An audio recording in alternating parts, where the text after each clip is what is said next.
तर राजधानी दिल्ली स्फोटाने हादरलेली आहे। या स्फोटानंतर परिसरात एकच धावपळ झाली, खळबळ उडाली। ही चार दृश्य एका वेळेला आम्ही तुमच्यापर्यंत पोहोचवतोय। I-20 कारमध्ये हा ब्लास्ट झालेला होता, जी पार्किंग लॉटमध्ये पार्क करण्यात आलेली होती। दिल्लीतल्या अत्यंत गजबजलेल्या लाल किल्ला परिसरामध्ये मेट्रो स्टेशनचं जे 1 नंबरचं गेट आहे त्या परिसरामध्ये, म्हणजे हे जे गेट आहे हे लाल किल्ल्याच्या अगदी समोर येतं, त्या परिसरामध्ये हा स्फोट झालेला आहे। या स्फोटानंतर परिसरात अत्यंत भीतीचं वातावरण पसरलं।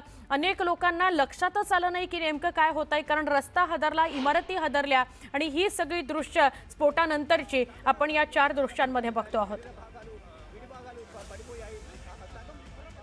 अत्यंत धक्कादायक ही घटना होती। या घटनेनंतर कशी पळापळ झाली, कसं गाड्यांना आग लागली, त्याची दृश्य आपल्याला या ठिकाणी बघायला मिळतात।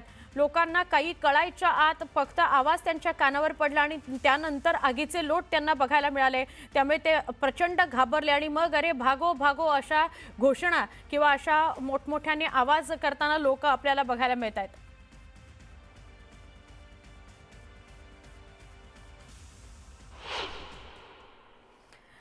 तर दिल्लीच्या स्फोटाप्रकरणी वेगवेगळ्या अँगलने पोलीस तपास करतायत। आतापर्यंत स्फोट कसा घडवण्यात आला हे स्पष्ट झालेलं नाहीये। धक्कादायक बाब म्हणजे एवढा मोठा ब्लास्ट झाल्यानंतर सुद्धा घटनास्थळावर कुठल्याही प्रकारचा खड्डा तयार झाला नाही। तसंच एकाही मृत किंवा गंभीर जखमी व्यक्तीला खिळे किंवा छर्रे लागलेले नाहीत। जखमी आणि मृतांचं शरीर काळं पडलेलं नाही। त्यामुळे या स्फोटाबाबतचं गूढ अधिक वाढलेलं आहे। आतापर्यंत जेवढे दहशतवादी हल्ले झाले त्यात हा पॅटर्न वापरण्यात आलेला नाही, कारण सर्वसाधारणपणे दहशतवादी हल्ल्यातील स्फोटामध्ये खिळे, तारा, छर्रे हमखास सापडतात। तसं या स्फोटामध्ये काहीच झालेलं नाहीये।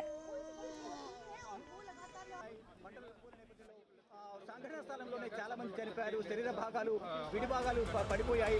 సగం శరీరం సగభాగం వరకు తల మెడ అలాగే ఇటు నడు వరకు కూడా కొంత భాగం తెగిపడిపోయాయి కూడా।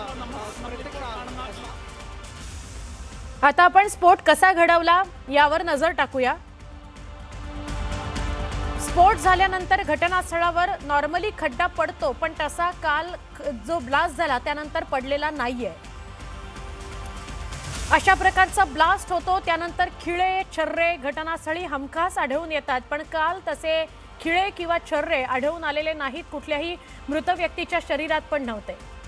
त्यानंतर मृत व्यक्तीचं शरीर काळं निळं पडलेलं असतं, पण तसं काल कुठेही बघायला मिळालं नाही। जखमींच्या शरीरावर कोणतंही केमिकल सुद्धा सापडलेलं नाही। स्फोटात गाडी मात्र पूर्णपणे उद्ध्वस्त झालेली आहे। स्फोटानंतर परिसरामध्ये RDXचा सुद्धा गंध पसरलेला बघायला मिळाला नाही। मुद्दा हा आहे की यापूर्वी अशा पद्धतीने स्फोट घडवण्यात आलेला नव्हता। इथं वेगळ्या प्रकारची मोडस ऑपरेंडी वापरण्यात आलेली होती। फरीदाबादमधून अटक केलेल्या मॉड्यूलशी याचे धागेदोरे जोडले जात आहेत। फरीदाबादमध्ये धौज इथं 3 महिन्यासाठी एका डॉक्टरनं एक रेंटवर घर विकत घेतलेलं होतं आणि तिथे जम्मू काश्मीर पोलिसांनी कारवाई केली आणि खूप मोठ्या प्रमाणात स्फोटकं जप्त करण्यात आली। त्यांच्याकडे फरीदाबादमध्ये जे सापडून आले त्यामध्ये 14 बॅगा सापडलेल्या होत्या।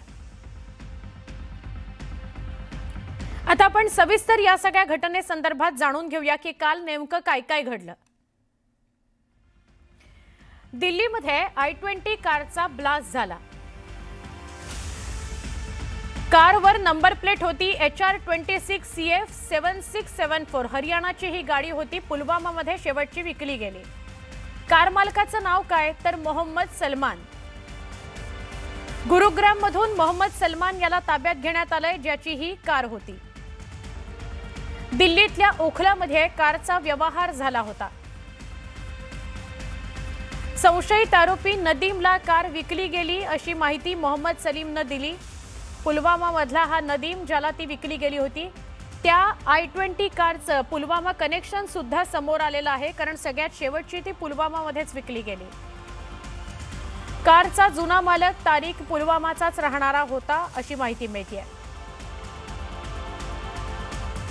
म्हणजे ब्लास्ट मध्ये वापरलेली ही कार जी होती ती अनेकदा विकली गेलेली आहे, खरेदी झालेली आहे।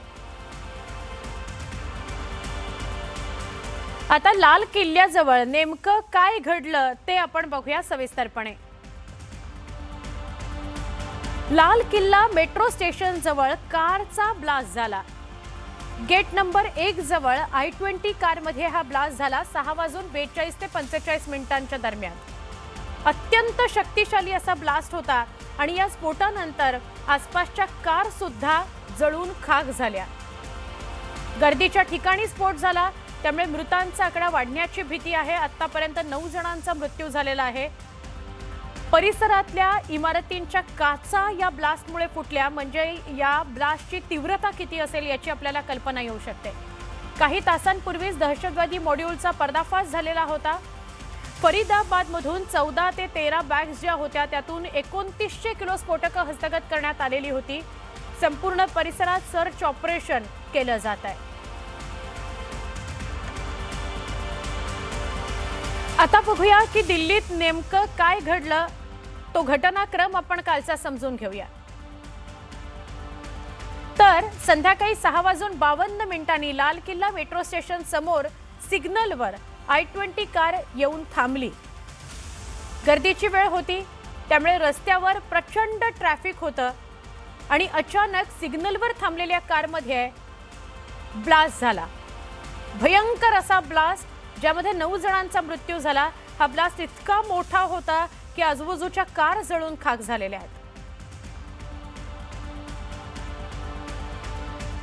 तर आपण बघूया दरम्यान दिल्लीमध्ये नेमका कुठे हा ब्लास्ट झाला। बघा स्क्रीनवर आम्ही तुम्हाला दाखवण्याचा प्रयत्न करतोय। दिल्ली हादरलेली आहे। हा लाल किल्ला, या लाल किल्ल्याचं हे गेट जे आहे तिथून 500 मीटर अंतरावर मेट्रो स्टेशनच्या गेट नंबर 1 ला हा ब्लास्ट झालेला आहे। अत्यंत मोठा हा ब्लास्ट होता। सिग्नलवर गाडी थांबलेली होती आणि या गाडीमध्येच ब्लास्ट झाला, त्यामुळे इकडचा जो सगळा परिसर होता तो सगळा परिसर हादरला। लाल किल्ल्याच्या अगदी जवळ असल्यामुळे, काही मीटर अंतरावर असल्यामुळे प्रचंड तणावाची परिस्थिती निर्माण झाली आणि त्यामुळे 9 जणांचा यामध्ये मृत्यू झालेला आहे। ब्लास्ट कुठे झाला बघा, 500 मीटर अंतर, म्हणजे या 500 मीटर अंतरावर हा ब्लास्ट झालेला आहे। ब्लास्ट एका सिग्नलवर झाला जिथे गाडी होती आणि त्या गाडीमध्ये ब्लास्ट झाला। आजूबाजूच्या सगळ्या गाड्या या जळून खाक झाल्या। लाल किल्ल्याचं गेट आणि तिथून 500 मीटर अंतर।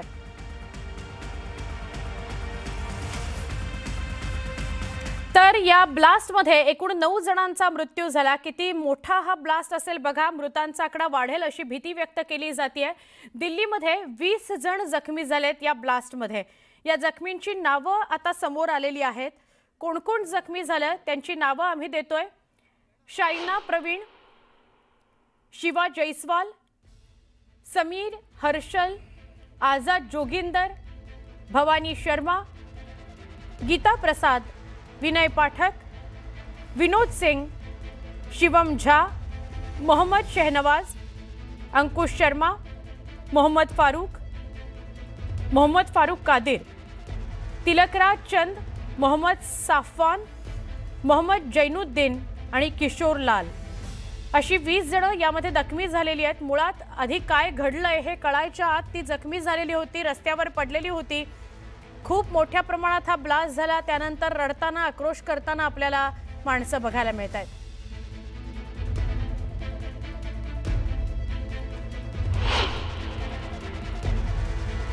मेरी मौसी का लड़का था जी, अशोक कुमार। ये मंगरोला गांव पड़ता है, अमरोहा के पास, जिला अमरोहा, तहसील हसनपुर। ये उनके भाई हैं सगे, मेरी मौसी के बड़े लड़के हैं। तो 2 ही भाई थे। वो क्लस्टर डिपो में ड्यूटी करता था, क्लस्टर बस में कंडक्टर था। काफ़ी गरीबी स्थिति है, बहुत ज़्यादा बुरा हाल में। मान लो इनका घर तो पूरा ख़त्म हो चुका है। 2 भाई हैं और बहनें हैं, और अशोक की खुद की 2 लड़की हैं और 1 लड़का है। छोटे छोटे बच्चे हैं। अब पता नहीं कैसे चले गए घर, भगवान जाने किस कारण आया। ड्यूटी मेरे हिसाब से ड्यूटी ऑफ करने के बाद शायद लाल किले से निकल के जा रहा हो तो वहाँ ब्लास्ट में वो 2 जने थे, दोनों के दोनों मारे गए।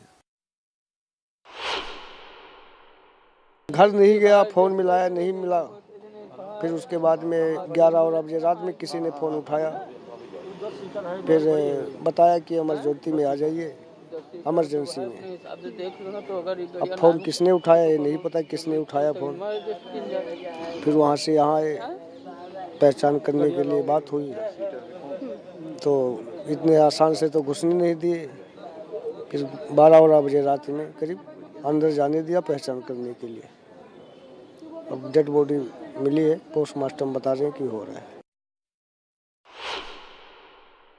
सीन ऑफ क्राइम देख रहे हैं। सीन ऑफ क्राइम के ऊपर फॉरेंसिक साइंस की FSL की टीम भी है, उसके अलावा और भी स्पेशलाइज्ड एजेंसीज की, दिल्ली पुलिस की टीम भी है, NSG की टीम भी है, जो पूरे सीन ऑफ क्राइम को यहाँ पे एग्जामिन कर रही हैं, आसपास के इलाके को भी एग्जामिन कर रही हैं, और जो भी इसकी इन्वेस्टिगेशन के लिए ज़रूरी एविडेंसेस और ट्रेसेस हैं वो सारे कलेक्ट किए जा रहे हैं।